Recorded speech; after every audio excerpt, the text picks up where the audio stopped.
Assalamualaikum warahmatullahi wabarakatuh. Perkenalkan, nama saya Muhammad Ismail Azam dari kelas 11/6 Sains 1. Pada video kali ini, saya akan menjelaskan bagaimana imunisasi dasar lengkap itu sangat berperan dalam kehidupan masyarakat.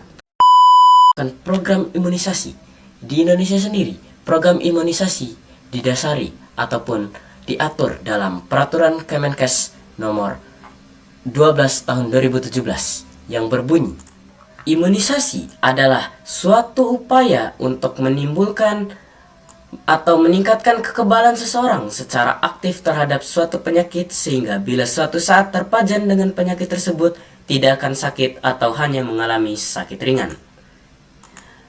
Mengapa imunisasi itu penting? Yang pertama, dia dapat melindungi individu. Vaksin membangun kekebalan sehingga bayi dan anak tidak jatuh sakit berat atau mengalami komplikasi jangka panjang. Yang kedua, membentuk kekebalan kelompok. Cakupan tinggi melindungi mereka yang tidak dapat divaksin atau imunokompromis dengan mengurangi penularan komunitas. Yang ketiga, menurunkan angka kematian. Penyakit seperti difteri, polio, campak dapat dicegah sehingga angka kematian bayi dan balita menurun. Yang keempat, investasi kesehatan publik. Imunisasi hemat biaya dibandingkan perawatan penyakit menular dan memperkuat produktivitas jangka panjang. Ibarat kata pepatah, mencegah lebih baik daripada mengobati. Jenis-jenis imunisasi dasar yang wajib diberikan. Yang pertama seperti BCG, mencegah tuberkulosis berat pada bayi, diberikan sesaat setelah lahir. Yang kedua, HB, DTP, HB, HIV atau pentavalen, melindungi dari hepatitis B, difteri, tetanus, pertusis, dan Haemophilus influenzae tipe B.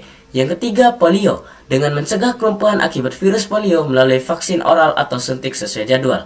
Yang keempat, campak atau measles, mencegah campak dan komplikasinya sering diberikan bersama rubella sebagai MR. Yang kelima adalah rotavirus, yaitu mencegah diare berat dan dehidrasi pada bayi jika termasuk dalam skema nasional setempat. Jadwal imunisasi dasar yang sebaiknya diberikan adalah pada bayi yang baru lahir, pemberian vaksin BCG dan hepatitis B dosis pertama. Pada usia 2 bulan diberikan vaksin polio, DTP, HB, HIV dosis 1, rotavirus jika ada. Pada usia 3 bulan diberikan vaksin DTP, HB, HIV dosis kedua.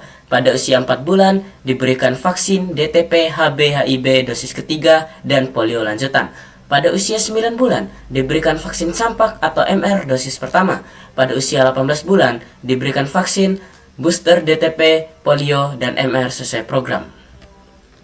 Penyakit yang dapat dicegah dari imunisasi ini, yang pertama seperti polio, yaitu mencegah kelumpuhan permanen. Yang kedua, campak dengan mengurangi risiko pneumonia, ensefalitas, dan kematian. Yang ketiga, difteria ataupun tetanus ataupun pertusis dengan mencegah komplikasi pernapasan dan cedera saraf.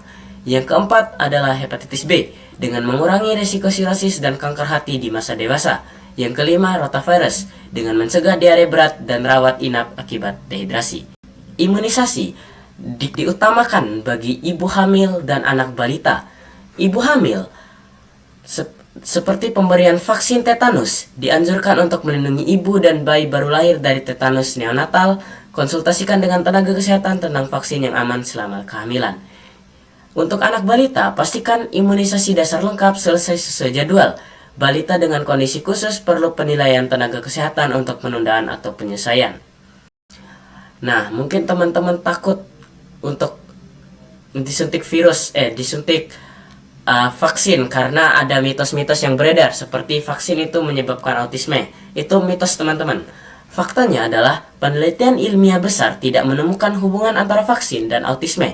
Vaksin aman dan diawasi ketat. Yang kedua, mitosnya adalah anak sakit tidak boleh divaksin. Faktanya, demam tinggi atau penyakit serius bisa menunda. Keputusan terbaik dibuat tenaga kesehatan setelah evaluasi. Yang mitos ketiga adalah imunisasi tidak perlu karena penyakit sudah hilang. Faktanya, penyakit bisa kembali jika cakupan turun, imunisasi mencegah wabah dan menjaga penyakit terkendali. Nah, peran orang tua dan masyarakat dalam mendukung program imunisasi adalah peran orang tua, yaitu membawa anak tepat waktu sesuai jadwal imunisasi, menyimpan dan membawa kartu imunisasi, berkonsultasi jika ada riwayat alergi atau reaksi, dan menjaga komunikasi dengan fasilitas kesehatan untuk mempererat hubungan. Peran masyarakat dan layanan kesehatan adalah seperti mengorganisir posyandu dan hari imunisasi rutin, mengedukasi dan melawan hoaks melalui toko lokal, menyediakan akses vaksinasi jemput bola di daerah terpencil, dan memonitor cakupan dan melaporkan ke Dinas Kesehatan sesuai Permenkes nomor 12 tahun 2017. Kesimpulannya dan ajakan aksi yang akan dilakukan adalah imunisasi dasar lengkap adalah pilar kesehatan anak dan kewajiban bersama berdasarkan Permenkes nomor 12 tahun 2017. Pelaksanaan terstruktur dan diawasi untuk melindungi populasi. Aksi konkretnya seperti lengkapi kartu imunisasi, ikut posyandu, dan sebarkan informasi benar. Bersama kita wujudkan Indonesia sehat, satu vaksin, satu anak, satu langkah ke masa depan yang lebih kuat.